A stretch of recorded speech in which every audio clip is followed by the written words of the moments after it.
The 30-year just hit 5.16%, highest since the pre-crisis era. Oil's up 58% this year, and it's the inflation driver behind it. Today's number one ETF and stock from the best of best scan are still ahead, and that ETF connection is going to click. The Nasdaq just posted one of its worst weeks in years. Chips alone dropped about 9% over 2 weeks, and the system confirmed it's not company-specific. It's institutional rotation out of tech into banks and insurance. SPX held closer to its 50-day, but lagging breadth and a bearish junk bond divergence in HYG are the two structural cracks the scan clocked. QQQ is pressing into a descending triangle right now, with the 20-period moving average acting as a ceiling.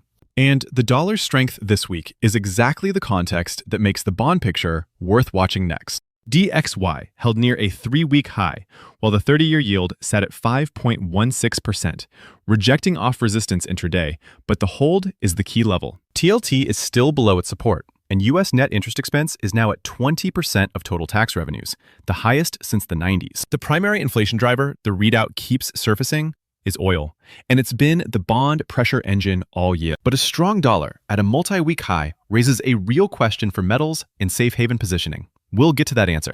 Energy led every S&P sector this week. XLE held its gains, and XOP moved with it, confirming this isn't a single name story. It's a sector-wide bid. The back end flagged USO posting a new year-to-date high, and crude got a jolt from geopolitical supply pressure. A Middle East headline spiked prices before a partial pullback. Oil up 58% on the year is what's feeding the inflation signal that's keeping bond yields elevated. That elevated crude is putting safe haven metals in an interesting position. The dollar's multi-week strength is asking a question that the gold chart has to answer.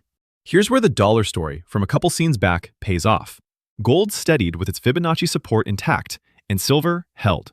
Safe haven demand is holding up, but CLPX pulled back sharply, and copper tends to be the honest signal for global demand and risk appetite. The metals picture is giving two reads at once. The precious side says protection. The industrial side says risk off. Elevated oil and bond yields are the reason both can be true simultaneously, and that double read connects directly to how international markets traded.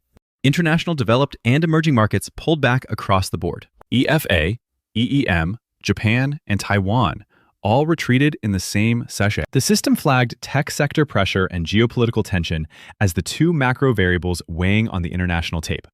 It's a broad signal. When semiconductors rotate hard in the US and crude geopolitics heat up, international markets don't get a pass.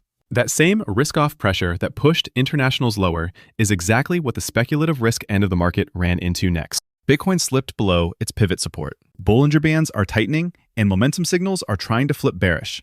The system flagged that as a potential directional break setting up. The scan clocked BTC stalling just under its key Fibonacci retracement level, and the counter-trend rally looks like it's running out of room. A hawkish Fed next week is the macro wildcard. Crude surge and bond yields at multi-year highs are already pressing risk assets. The consistent risk-off read across indexes, internationals, and now crypto narrows the field. And that's exactly what the best of best scan was built to filter for. Yields at their highest since the pre-crisis era. Oil-driven inflation, and Nasdaq posting one of its worst weeks in years. That's what the scan was processing today.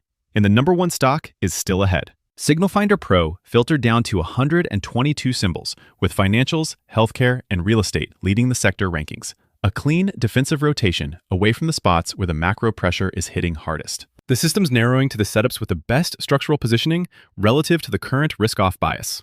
That's the read, and the top ETF and stock are next.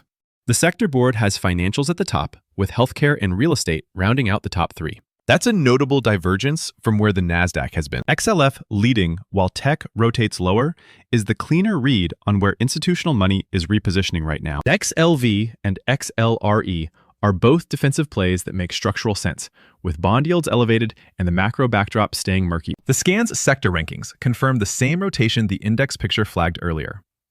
And the number one ETF is where that story sharpens. The cold open click lands here.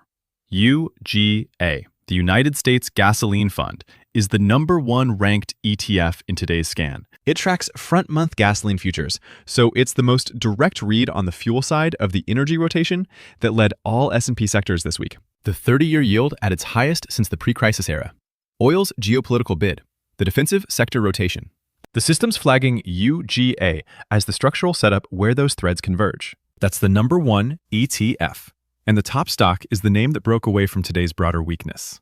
Apple is the number one stock in today's best of best ranking, up 3.5% in a session where the Nasdaq was under real pressure. That's a notable divergence the scan surfaced. AAPL held, while the chip sector broadly rotated and tech weakened, and that's what pushed it to the top of the shortlist. The setup the system flagged here is a single name separating from sector headwinds, which is exactly what the best of best filter is designed to find. That's the scan's number one stock for today.